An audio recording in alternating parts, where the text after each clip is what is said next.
warahmatullahi wabarakatuh. Nama saya Dwi Hati Faiza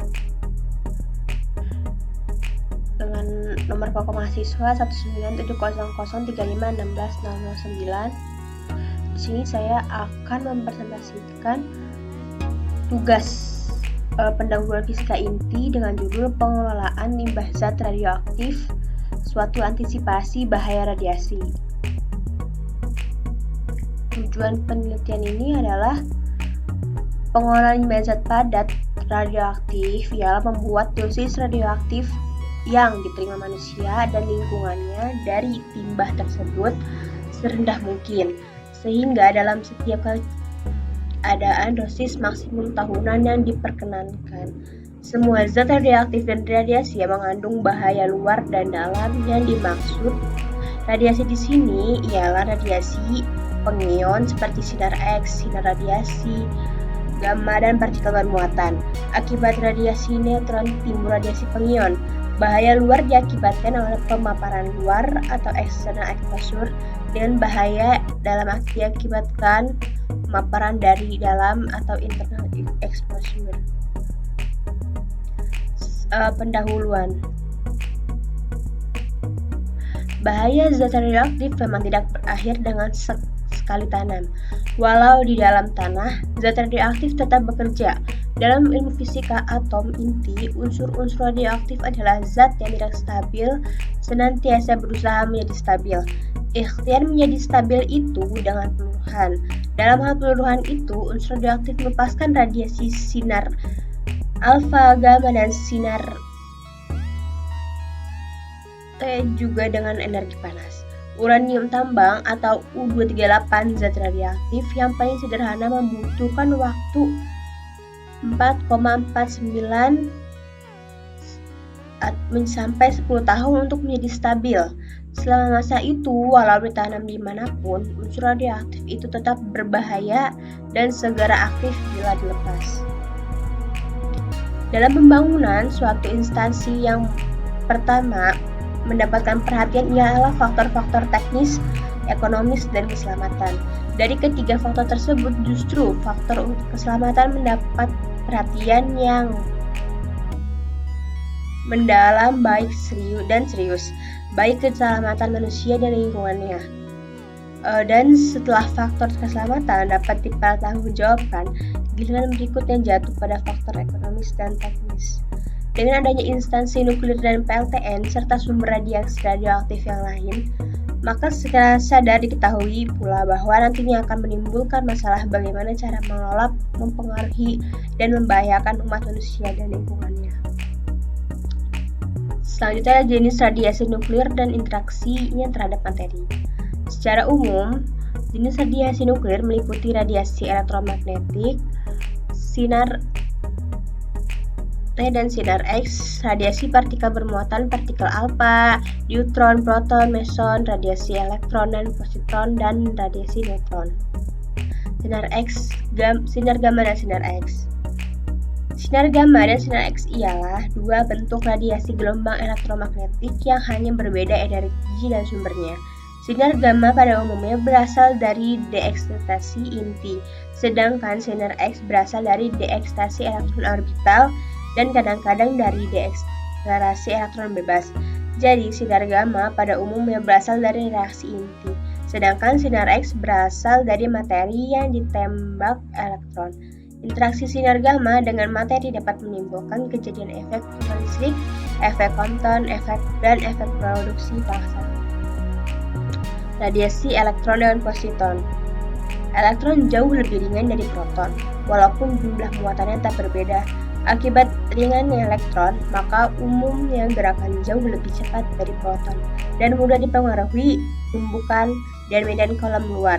Akibatnya tumbukan itu, maka jejak elektron mudah terpatah-patah. Oleh karena itu, elektron mudah mengalami hamburan.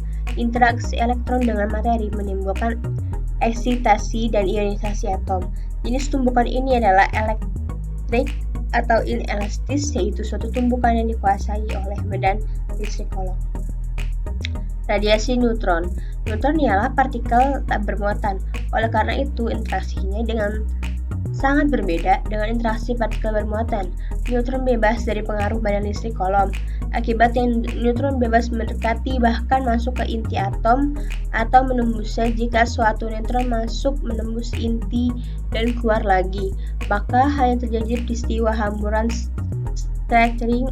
Hamburan ini dapat berupa hamburan elastis, unelastis, dan oleh inmuratasi.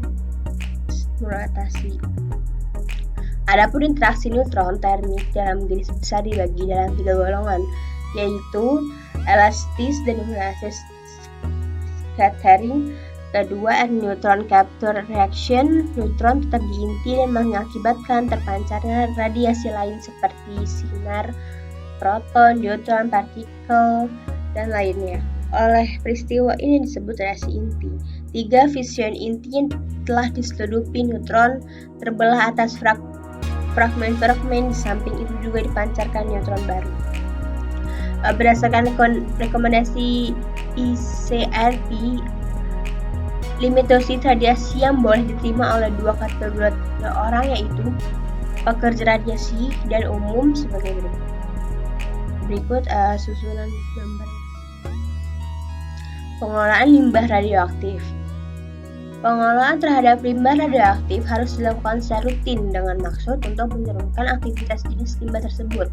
Di samping juga mendukung limbah tersebut menjadi inert, baik dari segi fisik maupun kimiawi.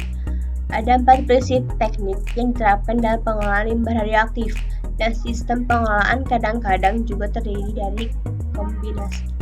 Keempat prinsip teknik tersebut yakni pengeceran dan dispersi, penundaan dan peluruhan, kemampatan, dan pewadahan. Di samping keempat prinsip seperti tersebut di atas, teknik pengelolaan limbah zat radioaktif pula dapat dilakukan melalui pendekatan jalur kritis, sebelumnya nantinya dilakukan penyimpanan lestari. Pengeceran dan dispersi. Prinsip pengeceran dan dispersi didasarkan pada anggapan bahwa lingkungan mempunyai kapasitas terbatas untuk pengeceran nuklida sampai tingkat tidak membahayakan. Penerapan prinsip ini dapat membuang limbah cairan lebih dibatasi, dan pada umumnya hanya untuk sampah cair yang mempunyai tingkat radioaktivitas sangat rendah dan dapat dibuang ke sungai, laut, atau danau. Untuk limbah yang berupa gas, pada teknik ini dilakukan dengan sistem filtrasi udara dan pembuangan limbah yang melalui cerobong yang sangat tinggi. Tinggi cerobong ditentukan berdasarkan meteorologi setempat untuk menjamin pengecaran baik cukup sebelum limbah mengenai tanah. Selanjutnya ada penundaan dan peluruhan. Radionuklida akan kehilangan atau terkurangi keradioaktifannya karena peluruhan. Peristiwa ini dapat diterapkan dalam pengelolaan limbah padat, cair, dan gas dengan tingkat keradioaktifan sedang dan tinggi yang mengandung radionuklida dengan umur paruh atau half-life pendek. Tujuannya ialah untuk mempermudah persoalan dan dalam pengelolaan selanjutnya atau untuk memperkecil risiko dalam pembuangan limbah ke selanjutnya dengan mengambil manfaat dari peluruhan waktu. Pemampatan. Prinsip pemampatan diturunkan dari konsep bahwa kebanyakan radioaktivitas yang diproduksi dalam program nuklir harus diisolasi dari manusia dan sekelilingnya. Prinsip ini diterapkan pada teknik-teknik pembersihan udara dan gas, pengolahan sampah cair dengan cara pengendapan, penukaran ion, dan penguapan. Pengolahan sampah dapat dengan tingkat keradioaktifan rendah dengan cara dibakar, pengepakan, dan penyaringan. Selanjutnya ada pewadahan. Karena beberapa radionuklida mempunyai waktu paruh yang panjang hingga memakan waktu lama untuk mencapai tingkat keradioaktifannya yang tidak berbahaya, maka limbah harus dilindungi dan disimpan dalam waktu yang lama. Prinsip ini diterapkan pada penyimpanan limbah padat dalam ruang, di dalam tanah, atau gua pada struktur geologi yang dalam. Dalam penanaman limbah dengan keradioaktifan tinggi harus diadakan hambatan tambahan untuk mencegah perpindahan radionuklida. Suatu cara untuk mengulangi proses pemindahan ialah dengan menyatukan limbah radioaktif dalam fase padat yang mempunyai kebocoran rendah dan kemudian disimpan dalam ruangan, dalam tanah atau gua bawah daerah aliran tanah. Struktur tanah pada garam atau rock salt formation merupakan daerah yang baik untuk menyimpan karena garam merupakan self-sealing. Kesimpulannya, limbah radioaktif adalah limbah yang mengandung sejumlah radionuklida yang mempunyai sifat berbahaya terhadap kesehatan manusia maupun lingkungan. Bila tidak dikelola dengan baik, pengolahan limbah radioaktif dapat berupa penampungan atau pengumpulan limbah radioaktif, pengolahan limbah radioaktif, dan pembuangan atau penyimpanan hasil pengolahan limbah radioaktif tersebut. Untuk limbah yang berbentuk gas, dikelola melalui sistem ventilasi dengan filter yang berlapis-lapis. Gas radioaktif yang dilepaskan dari cerobong volume relatif sangat kecil sehingga dampaknya terhadap lingkungan boleh dikatakan hampir tak berarti. Sementara untuk limbah yang berbentuk cairan ditampung dan dikumpulkan pada tangki secara terpisah sesuai tingkat radioaktivitasnya.